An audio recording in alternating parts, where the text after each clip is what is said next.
Halo Sobat Investor. Bayangkan ada tambang raksasa, penuh kekayaan alam yang nilainya bisa membangun ribuan sekolah, rumah sakit, bahkan jalan tol. Tapi, selama bertahun-tahun, kekayaan itu mengalir entah kemana. Bukan masuk ke kas negara, bukan juga masuk ke laporan laba perusahaan. Inilah yang terjadi di PT Timah. Badan Pemeriksa Keuangan, alias BPK, baru saja merilis temuan mencengangkan.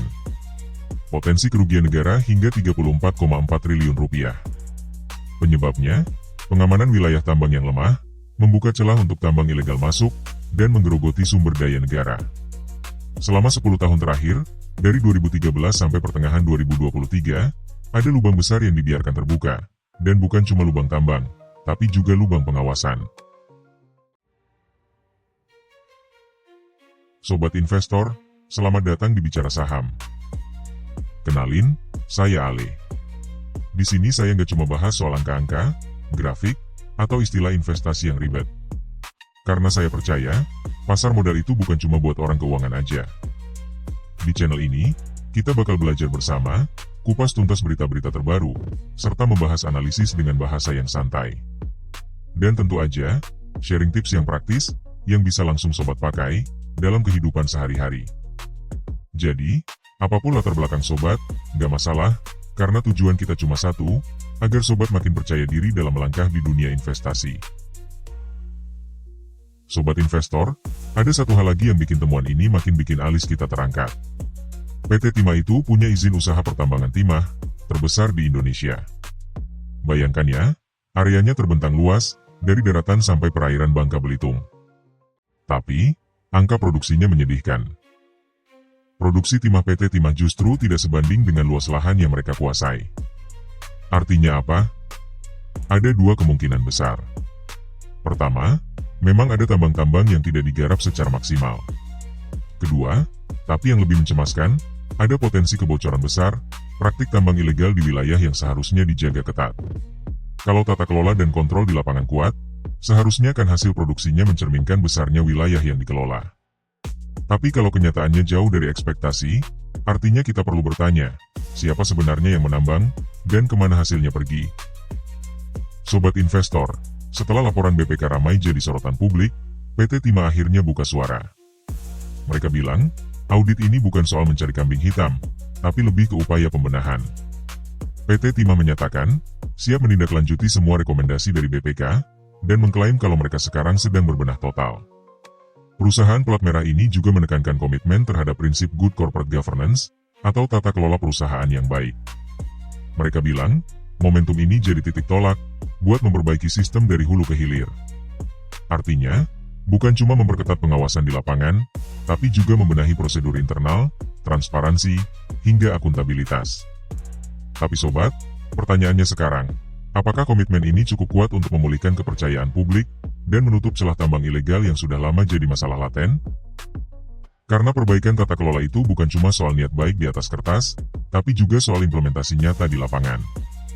Nah Sobat Investor, ternyata tantangan PT Timah, nggak berhenti di soal pengawasan tambang ilegal aja. Masalah lain yang ikut memperparah situasi adalah tumpang tindih wilayah tambang. Menurut data, sekitar 31% wilayah izin usaha pertambangan milik PT Timah, ternyata tidak bisa dioperasikan secara maksimal. Karena wilayah itu berbenturan dengan kawasan hutan lindung, kebun sawit, pesisir pantai, bahkan ada yang melintang di jalur kabel bawah laut. Bayangkan, izin tambang udah dikantongi, tapi praktik di lapangan malah mentok karena konflik zona. Inilah yang bikin pengelolaan sumber daya makin sulit, dan secara nggak langsung membuka celah praktik penambangan ilegal oleh pihak-pihak tak bertanggung jawab.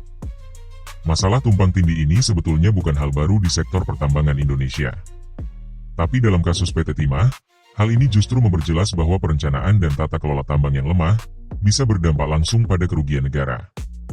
Jadi sobat, pertanyaannya makin besar lagi.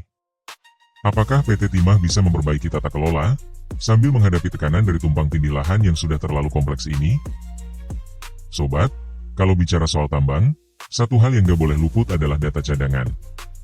Ini ibarat peta harta karun. Tanpa data yang akurat, perusahaan bisa menggali ke tempat yang salah, atau lebih parahnya lagi, kehabisan napas di tengah jalan. Nah, di kasus PT Timah, BPK juga menyoroti kelemahan serius dalam data cadangan timah yang mereka miliki.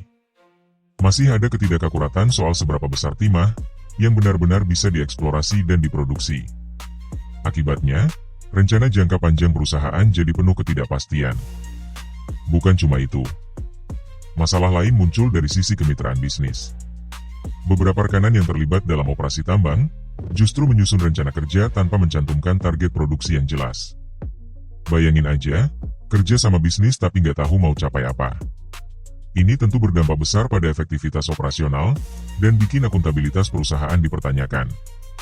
Jadi, saat publik menuntut transparansi dan efisiensi, PT Timah masih harus berjuang memperbaiki fondasi datanya sendiri. Karena dalam dunia pertambangan, data bukan sekadar angka, tapi penentu arah, strategi, dan kelangsungan hidup perusahaan. Sobat, bayangin kamu punya dapur sendiri, lengkap dengan peralatan masak. Tapi anehnya, kamu malah lebih sering numpang masak di dapur tetangga, dan biayanya lebih mahal dari masak sendiri. Kurang lebih, begitulah yang terjadi di PT Timah.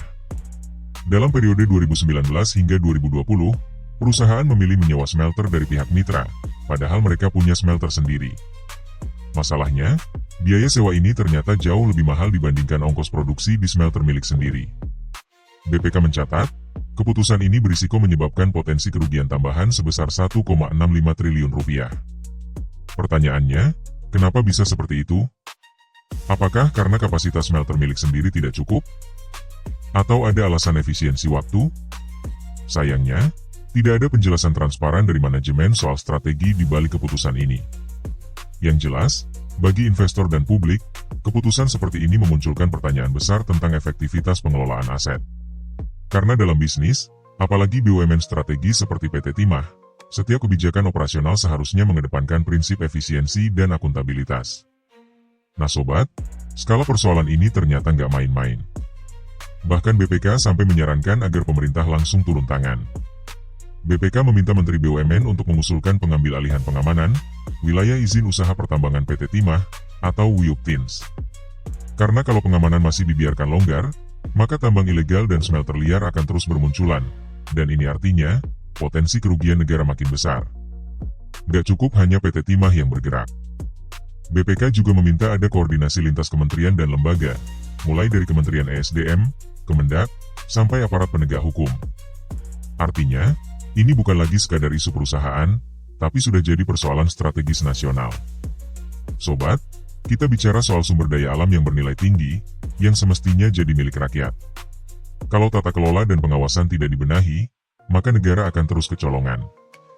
Dan investor, bisa-bisa makin ragu melihat ketidakpastian yang mengintai dari hulu ke hilir. Meski diterpa sorotan tajam dari audit BPK, PT Timah mencoba menunjukkan sisi lain dari cerita ini. Perusahaan tetap mengklaim bahwa mereka berkomitmen terhadap prinsip ESG, Environmental, Social, and Governance. Sobat, ini bukan sekadar jargon korporat. PT Timah menyebut, sudah melakukan reklamasi lahan pasca tambang seluas lebih dari 3.200 hektar, serta menjalankan program penanaman mangrove untuk mendukung target net zero emission. Dari sisi lingkungan, langkah ini tentu patut diapresiasi. Tapi, pertanyaannya, apakah langkah ini cukup untuk mengimbangi sorotan publik atas potensi kerugian 34 triliun rupiah yang ditemukan BPK? Sobat, kita tahu bahwa ESG kini bukan cuma sekadar nilai tambah, tapi sudah jadi indikator kepercayaan pasar global. Artinya, jika komitmen ini dijalankan konsisten dan transparan, maka bisa menjadi bekal penting untuk memulihkan reputasi PT Timah di mata investor. Lalu, bagaimana kondisi fundamental dari PT Timah saat ini? Ayo kita review. Jangan lupa like, subscribe, dan share video ini, agar sobat tidak ketinggalan update terbaru seputar dunia saham.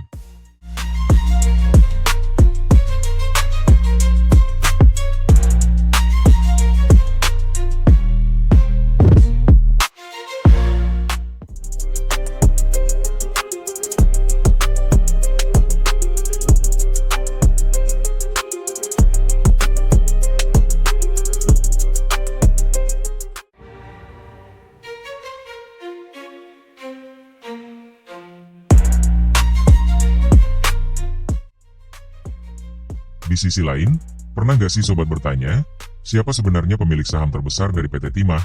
atau yang kita kenal dengan kode saham TINS? Yap, di balik tambang-tambang raksasa yang membentang, ada sosok kuat yang menguasai panggung utama, PT Mineral Industri Indonesia, holding tambang milik negara, yang memegang kendali atas 65% saham PT Timah. Itu artinya, sekitar 4,8 miliar lembar saham, berada di tangan pemerintah. Sementara itu, sisanya, sekitar 34,9% atau 2,6 miliar lembar saham, dimiliki oleh masyarakat, termasuk investor retail seperti kita. Kepemilikan ini penting untuk dipahami, karena di balik angka itu, tersembunyi pengaruh besar terhadap arah kebijakan perusahaan. Mulai dari strategi ekspansi, tata kelola, sampai keputusan dividen, semua bisa sangat dipengaruhi oleh siapa yang duduk di kursi pengendali. Nah sobat investor, mari kita intip kinerja keuangan PT Timah dari sisi fundamental. Per Maret 2025, tercatat total aset PT Timah menurun dari 12,8 triliun rupiah di akhir Desember 2024 menjadi 12,4 triliun rupiah. Penurunan ini bisa jadi sinyal dua hal. Pertama, adanya pengurangan aset lancar seperti kas atau piutang, atau kedua, pelepasan aset tidak produktif demi efisiensi. Dalam dunia pertambangan, perubahan aset bisa menunjukkan pergeseran strategi operasional perusahaan. Tapi di sisi lain, sobat, ada kabar positif. Ekuitas PT Timah justru naik dari 7,4 triliun rupiah ke 7,6 triliun rupiah. Artinya, posisi modal sendiri perusahaan semakin kokoh. Kenaikan ekuitas biasanya berasal dari laba ditahan atau tambahan modal, yang memberi sinyal bahwa perusahaan masih punya napas panjang untuk bertahan dan berkembang. Jadi, meskipun asetnya turun, struktur modal PT Timah justru jadi lebih sehat. Ini seperti tubuh yang kehilangan bobot, tapi ototnya makin padat dan kuat. Sobat investor, sekarang kita lanjut bedah lebih dalam, sisi kesehatan finansial PT Timah. Dan kabarnya, ada sinyal positif yang cukup menarik untuk dicermati. Pertama dari sisi liabilitas atau kewajiban. Per akhir Maret 2025, total liabilitas PT Timah tercatat menurun dari 5,3 triliun rupiah di Desember 2024 menjadi 4,8 triliun rupiah. Penurunan ini bisa jadi tanda bahwa perusahaan sedang merampingkan beban utang. Entah lewat pelunasan pinjaman, efisiensi operasional, atau renegosiasi kewajiban jangka pendek. Yang jelas, makin kecil liabilitas, makin ringan beban perusahaan ke depan. Dan tentu saja, ini jadi angin segar bagi investor yang peduli dengan struktur modal sehat. Sekarang kita lihat performa bisnisnya. Pendapatan PT Timah mengalami kenaikan tipis, dari 2,05 triliun rupiah, di kuartal 1 tahun 2024, naik ke 2,09 triliun rupiah, di periode yang sama tahun 2025. Kenaikan yang masih kecil. Tapi sobat, dalam industri tambang, apalagi di tengah volatilitas harga timah global dan tekanan dari tambang ilegal, angka ini tetap layak diapresiasi. Artinya, meskipun tantangan masih besar, PT Timah tetap mencatat kenaikan top line dan penurunan beban kewajiban, sambil mempertahankan pertumbuhan ekuitas seperti yang kita bahas sebelumnya. Sobat investor, kalau kita ngomongin soal fundamental perusahaan tambang, satu hal yang gak boleh kita lewatkan adalah efisiensi biaya operasional. Dan kabar terbaru dari PT Timah, ada dinamika menarik yang layak kita sorot. Di kuartal 1 2025, beban pokok pendapatan PT Timah tercatat menurun dari 1,76 triliun rupiah di Maret 2024 menjadi 1,71 triliun rupiah di periode yang sama tahun ini. Penurunan ini bisa jadi sinyal positif. Artinya, PT Timah mungkin berhasil menekan biaya produksi, baik dari sisi efisiensi smelter, manajemen logistik, atau optimalisasi alat berat dan tenaga kerja. Untuk industri tambang, ini penting, karena kalau harga timah fluktuatif, satu-satunya cara untuk tetap untung adalah memangkas beban pokok produksi. Tapi, di sisi lain, kita juga perlu mencermati bahwa beban umum dan administrasi justru naik. Dari 202 miliar rupiah di Maret 2024, melonjak ke 213 miliar rupiah di Maret 2025. Kenaikan ini bisa datang dari banyak hal, biaya gaji, perizinan, peningkatan sistem teknologi, atau bahkan kampanye ESG yang makin digencarkan. Nah, sobat investor, kalau tadi kita sudah bahas soal beban operasional, sekarang kita masuk ke hal yang paling ditunggu-tunggu investor, labanya naik atau enggak? Dan jawabannya cukup bikin senyum lebar. Laba periode berjalan PT Timah, di kuartal pertama 2025, melonjak tajam dari 29,5 miliar rupiah di Maret 2024, menjadi 116,8 miliar rupiah di Maret 2025. Sobat investor, Itu berarti kenaikannya hampir 4 kali lipat hanya dalam waktu 1 tahun. Lonjakan ini tentu bukan cuma angka di atas kertas. Ini cerminan bahwa efisiensi produksi, peningkatan penjualan, dan pengendalian biaya benar-benar mulai membuahkan hasil. Dan lebih menarik lagi, kalau kita lihat dari sisi investor retail, kenaikan ini juga tercermin pada laba per saham atau earning per share. Dari yang tadinya hanya Rp4 per saham di Maret 2024, sekarang jadi Rp16 per saham di Maret 2025. Artinya, bagi sobat yang punya saham TINS, secara teori, nilai profit yang dibagikan ke tiap lembar saham sobat ikut naik 4 kali lipat. Ini jelas menjadi sinyal positif dari sisi fundamental.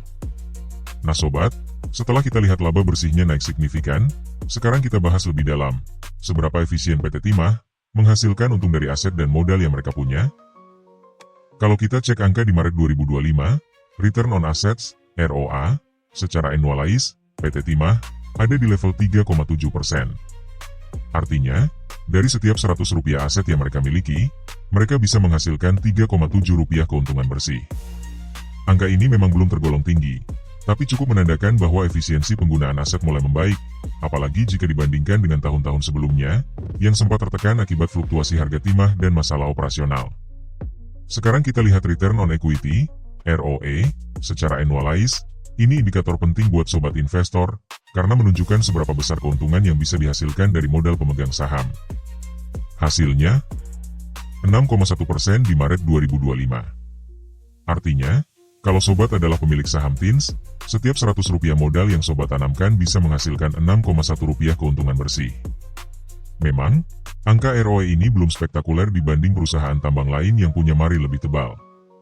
Tapi, dengan kondisi industri pertambangan yang makin kompleks dan adanya tekanan dari regulasi serta isu ESG, performa ini tetap layak diapresiasi. Nah sobat, sekarang kita masuk ke dua indikator yang penting banget dalam analisis fundamental, Net Profit Margin dan Debt to Equity Ratio. Kita mulai dari Net Profit Margin secara annualized, di Maret 2025, yang tercatat di angka 22,2%. Artinya, dari setiap Rp100 pendapatan yang diperoleh PT Timah, mereka bisa menyimpan lebih dari Rp22 sebagai laba bersih. Ini margin yang cukup tebal untuk ukuran perusahaan tambang. Artinya, PT Timah semakin efisien dalam mengelola biaya, baik itu biaya produksi, operasional, maupun beban lainnya. Dan ini sejalan dengan data sebelumnya, bahwa beban pokok mereka turun, sementara pendapatan naik. Ini sinyal positif, karena ini bisa jadi daya tarik bagi investor jangka panjang yang cari perusahaan dengan efisiensi tinggi. Sekarang kita geser ke struktur permodalan. Debt to Equity Ratio atau DR mereka ada di 63,5%. Artinya, jumlah utang mereka hanya sekitar 2/3 dari total ekuitas. Ini termasuk cukup sehat. Karena kalau perusahaan terlalu agresif dalam berutang, bisa berisiko saat bunga naik atau saat cash flow tertekan.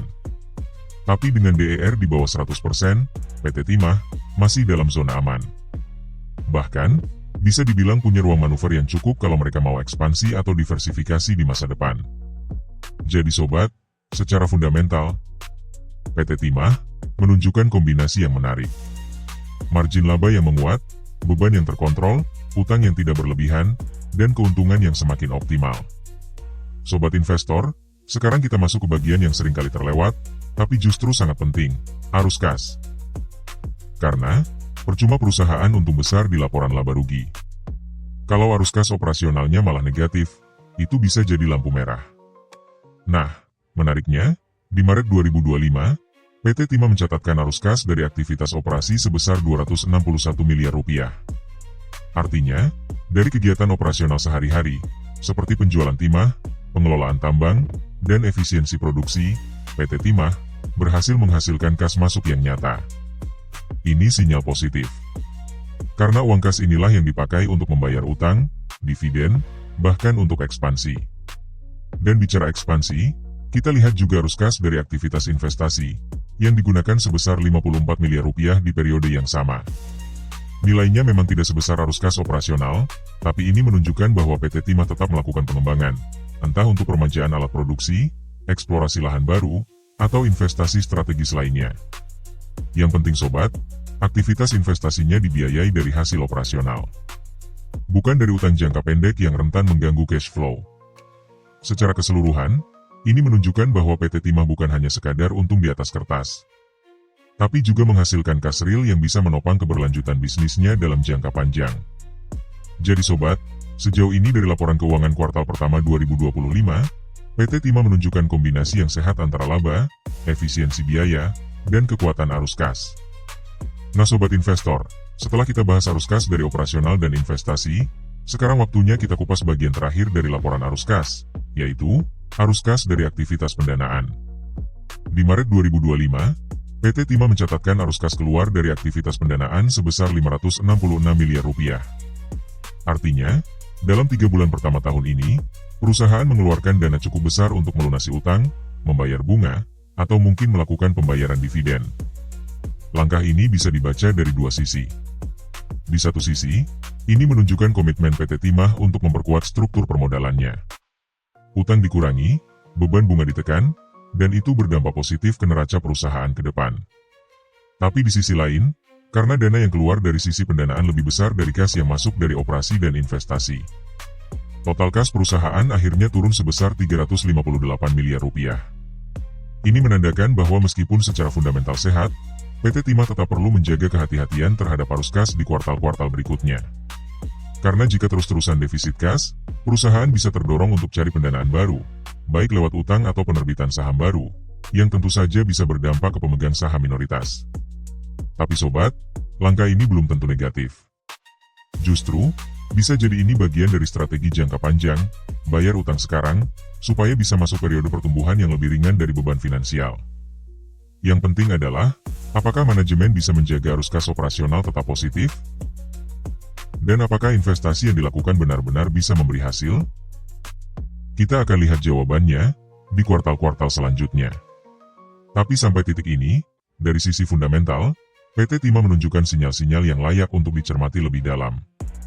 Jadi sobat investor, kalau kita rangkum secara menyeluruh, performa fundamental PT Timah di kuartal pertama tahun 2025 ini menunjukkan kombinasi antara sinyal kehati-hatian dan harapan pertumbuhan. Dari sisi neraca, aset perusahaan memang sedikit menurun, tapi di sisi lain ekuitas justru naik, yang artinya perusahaan sedang mengurangi ketergantungan pada utang. Hal ini juga didukung oleh penurunan liabilitas yang cukup signifikan. Struktur modal yang lebih sehat ini menjadi dasar penting bagi perusahaan tambang seperti PT Timah, yang operasionalnya cenderung padat modal dan rawan fluktuasi harga komoditas. Di sisi kinerja, pendapatan tumbuh tipis, tapi menariknya, laba bersih justru melonjak hampir 4 kali lipat, dari 29 miliar ke 116 miliar rupiah. Ini menandakan efisiensi yang mulai terasa, terutama dari penurunan beban pokok. Meski beban administrasi meningkat, tapi tidak cukup besar untuk menahan pertumbuhan profitabilitasnya. Bahkan, laba per saham pun naik dari Rp4 ke Rp16, sinyal menarik buat investor retail seperti kita. Dari rasio profitabilitas, net profit margin mencapai 22,2%. Artinya, dari setiap Rp100 pendapatan, perusahaan mampu mengubah Rp22 menjadi laba bersih. Sebuah margin yang tergolong tinggi di industri tambang. Sementara itu, ROA dan ROE masing-masing 3,7% dan 6,1%, masih tergolong moderat. Tapi ingat, ini baru kuartal pertama dan sifatnya annualized. Jika tren positif ini bertahan, kita bisa lihat rasio ini membaik di akhir tahun. Namun, sobat, satu hal yang perlu dicermati adalah posisi kas. Walaupun arus kas operasional positif sebesar 261 miliar, dan hanya sedikit digunakan untuk investasi, perusahaan tetap mengalami penurunan kas bersih hingga 358 miliar rupiah, karena pengeluaran besar untuk aktivitas pendanaan. Ini bukan masalah besar untuk saat ini, tapi perlu kita awasi ke depannya, agar manuver keuangan PT Timah tetap berkelanjutan. Secara keseluruhan, PT Timah menunjukkan perbaikan dari sisi efisiensi dan penguatan struktur modal. Namun, keputusan investasi tentu tetap perlu mempertimbangkan risiko global, harga timah dunia, serta strategi jangka panjang perusahaan ini. Kalau sobat suka konten kayak gini, jangan lupa klik like, biar algoritma tahu, sobat tertarik sama topik investasi dan saham. Subscribe juga, supaya sobat nggak ketinggalan insight dan analisis terbaru, yang bisa membantu sobat, dalam mengambil keputusan yang lebih bijak di pasar modal. Jangan lupa tulis pendapat sobat di kolom komentar. Ingat sobat, belajar investasi itu lebih seru kalau bareng-bareng. Sampai ketemu di video selanjutnya.